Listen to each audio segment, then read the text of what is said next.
Hello and welcome to another fun-filled edition of Adam's Music Box. Well, I did a video the other day about how the 60s shouldn't only be painted with a single broad brush that says, okay, you got hippies and the long hair and psychedelia and the early prog rock, because you also had Rodgers and Hammerstein and Perry Como and Frank Sinatra and Herb Alpert and Henry Mancini, who were just as popular and in some instances more popular than your Jefferson Airplanes and your Hendrixes and your Beatles, etc.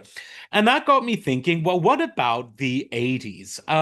And then I just noticed a tidbit that in the same month, July of 1981 and then July of 1983, just a couple years apart, two very different albums were released by two very different artists. You had in the summer of 1981, the one that you love, the big hit album, the biggest of all their albums from Air Supply, the softest of all soft rock bands. They're a punchline. There's this great Adam Carolla joke when he was pretending to be a Vietnam veteran character called Mr. Burcham. He said, "You couldn't handle a tour with Air Supply," talking about his tours in Vietnam.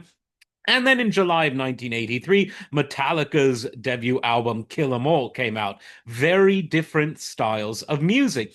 And so again, it just goes to show you that to some, the 80s was all about hard rock and heavy metal, and there was sure a lot of it. Metallica came out that decade, Guns N' Roses came out that decade, Motorhead, Judas Priest, Iron Maiden had their biggest hits in that decade.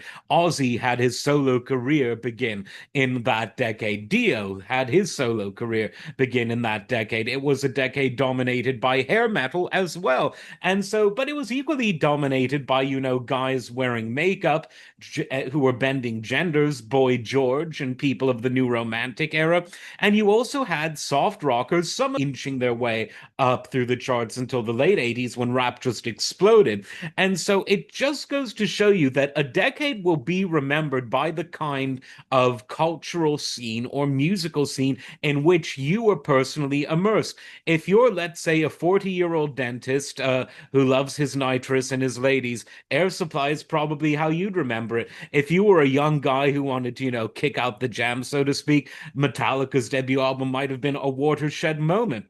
If you lived in an inner city and wanted music that really was reality based, NWA's Straight Outta Compton would have been a watershed moment. And the list can go on. But I mean, I don't think you can get much of a bigger contrast than Air Supply and Metallica. If I were Elon Musk, I would pay them both to do a tour together and just see what happens. I actually think the fans would get along, but that's as maybe. So, no single era is ever defined by a single thing. Even though when you watch the History Channel and read books, they tend to overlook the nuance and the diversity. I thought we were supposed to like that word of any particular era.